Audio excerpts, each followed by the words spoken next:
التاريخ فيه أبيض وأسود وفيه رمادي في النص كتير. من الحاجات الوحشة قوي اللي حصلت هنا في القلعة، لأن القلعة شهدت أحداث كتير جدا، حكم بقى وسياسات، وناس بتنبسط وناس بتتقتل وناس بتصدر أحكام وناس بتغني وناس بتاكل وناس بتشرب زينا، كانوا عايشين هنا لأن كان مقر حكم. محمد علي وهو حاكم هنا مصر كان بينازعوا مين؟ المماليك، وكان دايما عايزين ياخدوا السلطة منه وهو مش عارف يعمل ايه، عايز يتفرغ ان هو يبني البلد. وفي نفس الوقت كان في الحركة الوهابية في أرض الحجاز، فهو عايز يتخلص من الحركة الوهابية عشان ما ينكدوش علينا هنا في مصر ولا يأثروا علينا، وعايز يتخلص من المماليك اللي عاملين شغب ومأثرين على الدنيا كلها ومش عارف يعمل ايه. عمل ايه؟ كان هو في السويس، جات له إخبارية هناك إن هم المماليك هيتآمروا عليه وهيخلصوا منه، فهو قال إيه بقى؟ يتغدى بيهم قبل ما يتعشوا بيه. راح جاي لوحده بالليل على جمل، المفروض المسافة تجيبه على الجمل ده من السويس لحد القاهرة هنا في حوالي 15 ساعة، هو جه بقى بسرعة جدا لوحده فخدها في حوالي 11 ساعة. وصل هنا الساعة 3 الصبح وراح داخل على القصر بتاعه. عمل إيه بقى؟ اتفق مع 4 بس ان هو هيعمل المذبحه بتاعت القلعه دي، منهم لازغلي اللي هو دراعه اليمين اللي مدلى لازغلي باسمه، واتفق معاه ان هو هيعزم المماليك هنا وهيعمل المذبحه بتاعته دي عشان يتخلص منهم.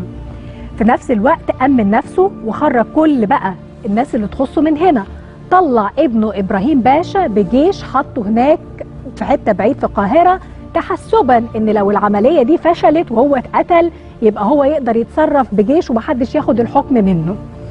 عمل ايه؟ عزم المماليك هنا على الغدا في قصر الجوهرة.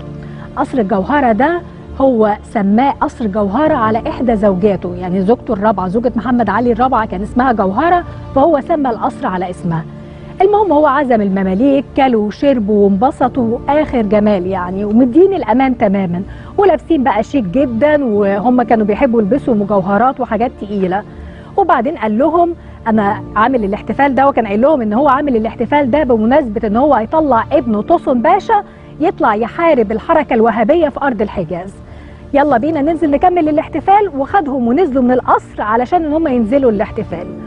وهو نازلين بقى هم ماشيين من هنا، كان متفق مع مين؟ حد بقى من الاربعه اللي عارفين، الحارس بتاع الباب، ان هم اول ما ينزلوا في الممر الصخري ده من القصر على الممر الصخري ده عشان يكملوا الاحتفال بره، هيقفل عليهم الباب وتحصل المجزرة ويخلص منهم كلهم.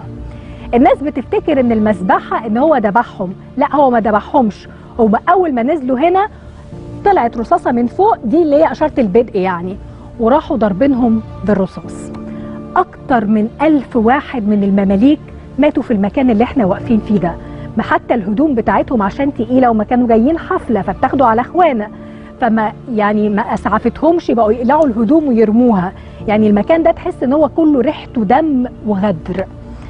ما حدش نجي من المذبحه دي خالص غير واحد من المماليك نط بالحصان بتاعه من فوق سور باب العزب اللي احنا واقفين قدامه الناحيه دي، لان الباب ده هو اللي اتقفل عليهم.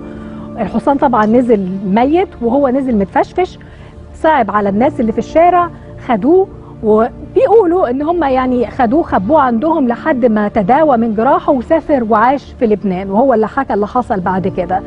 اما المماليك اللي هنا اتقتلوا غدر اكتر من 1000 واحد. بعد ما المذبحه خلصت وهو خلص على المماليك كلهم، كان امر ابراهيم باشا ابنه ان هو يطلع على الصعيد ويكمل تقتيل في باقي المماليك، وبكده قضى عليهم تماما وفضلوا الحكم بقى علشان يقدر يبني مصر بالطريقه اللي هو كان شايفها. محمد علي قبل ما يموت كان جاله زهايمر وخرف وبدأ ينسى حاجات كتير، لكن ما قدرش ينسى مذبحة القلعة وفضل ندمان عليها جدا، وقعد يقول ان هو يا ريته اتعامل معاهم بشكل تاني او لقى حل تاني غير القتل والغدر.